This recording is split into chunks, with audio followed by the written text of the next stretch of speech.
¿Se han puesto a pensar qué pasaría si de pronto alguien entrara a su casa de forma violenta a intentar asaltarlos, robarles, hacerles daño y de pronto cuando ustedes den aviso a las autoridades, ellas no les crean? La realidad puede ser más interesante que la ficción.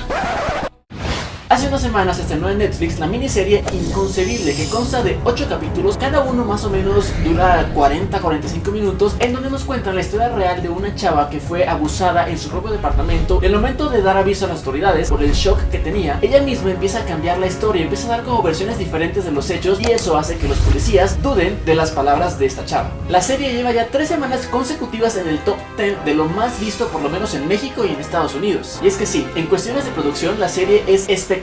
Logra crear ese ambiente de angustia, de incertidumbre, de investigación que tenían los policías en ese momento mientras trataban de dar con el culpable de todo esto, sin saber lo cerca que lo tenían. Pero a ver, si hay tantos casos como este en el mundo, ¿por qué Netflix se fijaría en este caso en particular? Lo descubriremos en este video. Veremos fotos reales de los verdaderos protagonistas, fotos reales de las evidencias que encontraron los policías y lo que la serie no alcanzó a contarnos sobre la historia real de Marie, porque para empezar, ese no es su nombre real.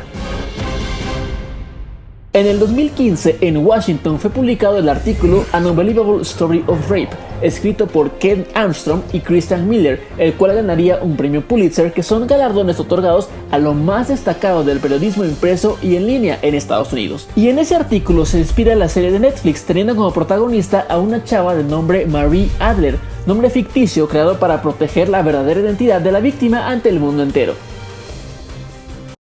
Marie es su segundo nombre, ese nombre que muchos tenemos pero que hay muy pocas personas que lo conocen, y Adler no es su verdadero apellido. Ella de hecho es huérfana, tal y como se muestra en la serie, ha vivido en 11 casas hogar diferentes y ha tenido muchos padres adoptivos. En la vida real ella tiene 2 hermanos y una hermana por parte de su mamá, mismos que solamente se encontraba en esas casas hogar, pero estaban solamente unos días o unas semanas juntos y luego los volvían a separar. ¿Qué pasó con sus padres? De la mamá realmente no recuerda mucho porque la mamá siempre se iba a trabajar y solo recuerda que los dejaba a cargo de los novios que ella tenía, y a su padre lo ha visto solamente una vez en la vida. Cuando se da a conocer todo esto, pierde a los pocos amigos que había juntado con el tiempo porque dudaron de ella, e incluso también sus padres adoptivos habían dudado de ella, habían dudado de que si realmente había pasado eso o todo había sido puro invento simplemente para llamar la atención de la gente. Ella estaba sola, pasando por el peor momento de su vida. Para ese momento ya vivía sola porque había cumplido 18 años y estaba en un programa en donde ayudan a los huérfanos a adaptarse a la vida cotidiana,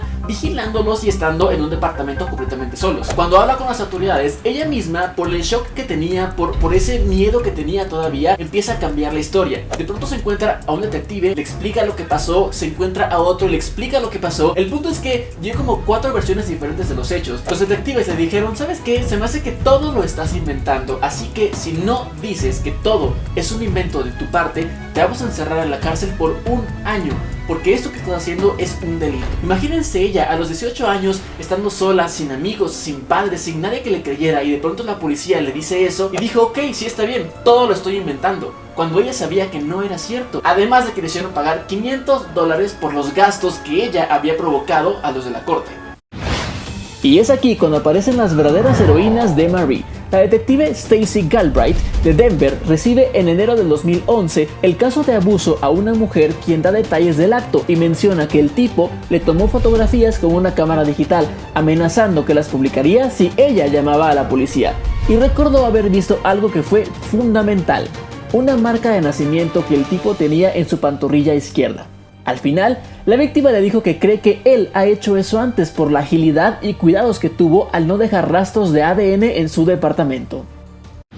Ella se comunica con la detective Edna vía correo electrónico porque descubre que años atrás ella había estado investigando casos de abuso con características similares al caso que ella estaba llevando en ese momento. Las víctimas seguían apareciendo por todas partes, pero habían puntos importantes en cada escena del crimen. Así fue como detectaron qué tipo de zapatos usaba el atacante, qué tipo de guantes usaba el atacante y qué tipo de cámara usaba para tomarles fotos a las víctimas, justo por el sonido que hacía el obturador al momento de tomar la fotografía. Aquí viene algo muy importante en la historia real. Un par de semanas antes que sucediera otro ataque, otro abuso, ella se encuentra en el reporte de que una persona había avisado que una camioneta estaba pasando muy seguido por una misma calle, y da la casualidad de que en esa misma calle había sido el abuso que ellas estaban investigando. Empiezan a revisar todas las cámaras de seguridad de las calles en donde habían ocurrido los abusos semanas antes y descubren que en todas ellas aparece esa misma camioneta. Rastrearon al dueño, quien resultó ser un policía retirado. Al visitar su casa encontraron todos los artículos que habían estado presentes en los actos de abuso provocados por él. Al revisar las fotos de la cámara estaban todas las víctimas que ellas dos habían estado investigando, pero había una que no conocían y se trataba de Marie. Él fue sentenciado a 327 años en prisión y fue encontrado culpable por 27 casos de abuso. Un par de años después de que Marie había sido culpada por falso testimonio, los detectives que llevaron su caso le dijeron: Marie, tenemos que hablar contigo, fíjate que nos equivocamos, pensamos que todo había sido invento tuyo, pero no, porque ya encontramos al culpable y ya está tras las rejas. Y toma, te regresamos tus $500. Obviamente eso a ella le dolió mucho porque ese momento de su vida fue muy difícil, porque además había perdido amigos, había perdido su trabajo, pero Marie no se iba a quedar así, así que demandó al Estado y les pidió $150,000 por daño moral y daño público, mismos que por supuesto le entregaron. Algo que se ve en la serie y que no encontré en el artículo en el cual se inspira la serie es que se supone que al final esta Marie le habla a los detectives que encontraron al culpable de su abuso y les da las gracias por haber hecho eso. No encontré eso, no podré decirles si sí pasó, si no pasó, pero por lo menos en el artículo en donde esta serie se inspira no está escrito. ¿Qué pasa con Marie después? Como se ve en la serie, ella sí se muda a otro lugar, ella sí trabaja ahora como chofer de camiones, pero además de eso, en este momento ya vive feliz. De hecho, se casó y tiene 2 hijos. Su verdadero nombre, su verdadero apellido y además su rostro no han sido publicados en ningún medio, pero porque ella misma así lo pidió. Déjame en los comentarios si ya viste esta serie, qué te pareció esta serie, qué te pareció además la historia de esta chava, cómo vivió su infancia, el final que tuvo en esta parte de su vida, y cómo reaccionarías tú si de pronto algo así te llegara a suceder y que las autoridades no te creyeran.